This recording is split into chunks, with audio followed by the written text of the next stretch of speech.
Just days after, 9,000 ISIL fighters were reportedly granted free passage by the U.S. out of the Iraqi city of Mosul and redeployed to Syria.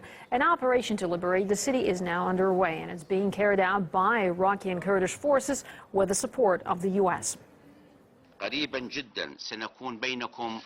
To our dear people of Nineveh, the hour of victory has arrived. The operation to liberate Mosul has begun. I declare today the beginning of this heroic operation to liberate you from the brutality and terrorism of Daesh.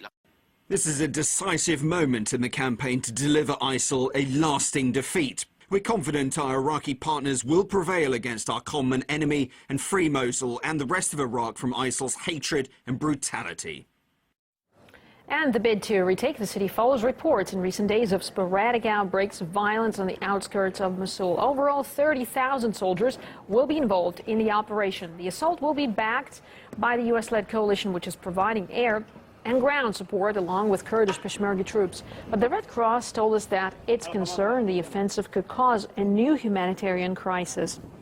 There are over 3 million people now in Iraq displaced, and we at the Red Cross, we are present on the ground. Our offices are very close to the front lines, and from what we can see, we are really concerned about the extremely big humanitarian catastrophe that is going to happen once the operation starts and people start fleeing Mosul. We are expecting hundreds of thousands of families, people that can reach up to 1 million newly displaced people in Iraq. In addition to the 3 million that there is, these people will need basic necessities from shelter, food, water, medical supplies. From what we saw, people who flee with nothing and don't have a single thing. They start all over again, and of course they live in fear of what was going inside, trying to flee the violence, and of course trying to find safer areas.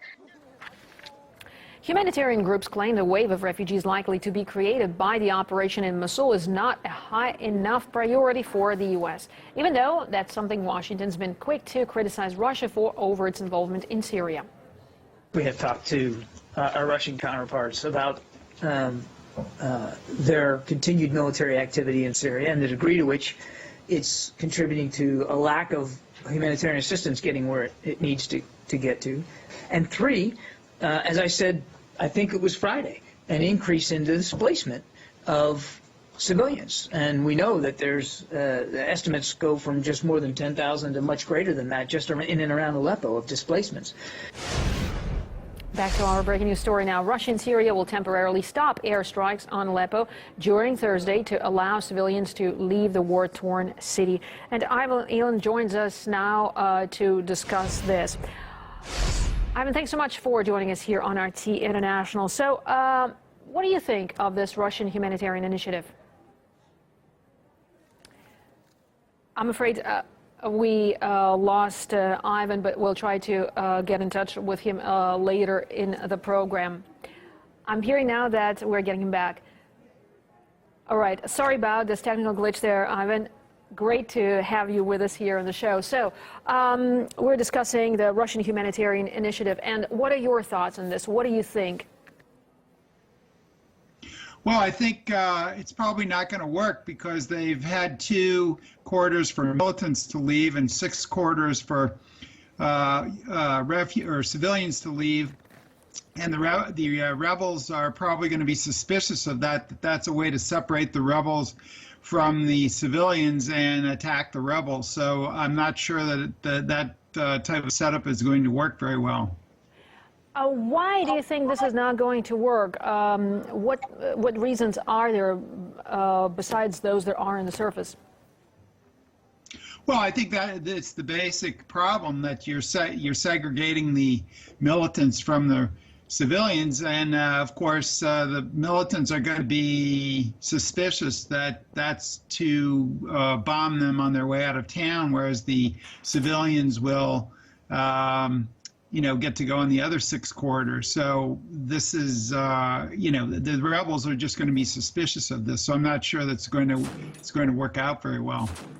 Well, it's not the first time Moscow and Damascus have opened humanitarian corridors for Aleppo. Why is the West not supportive?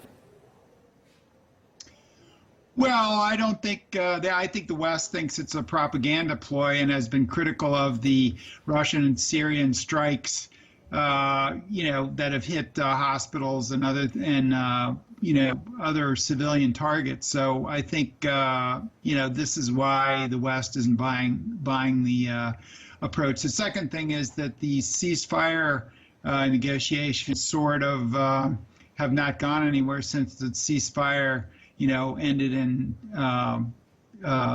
disarray, so to speak. So I think there's suspicion on the West that that Russian and Syrian are using these pauses for their own benefit. Well, finally, before we let you go, what do you think? Why do you think the U.S. is reluctant to separate al-Nusra from the rebels? Briefly, if you could.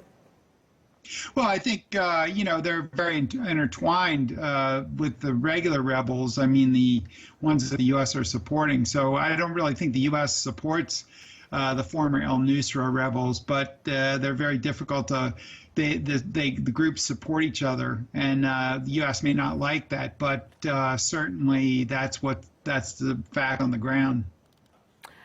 All right, Ivan, thanks so much for giving us your input. Apologies for the technical glitch there. Ivan Eland, political analyst, talking to us here on RT International. Thank you. And more news will be coming your way after the short break. Just stay with us.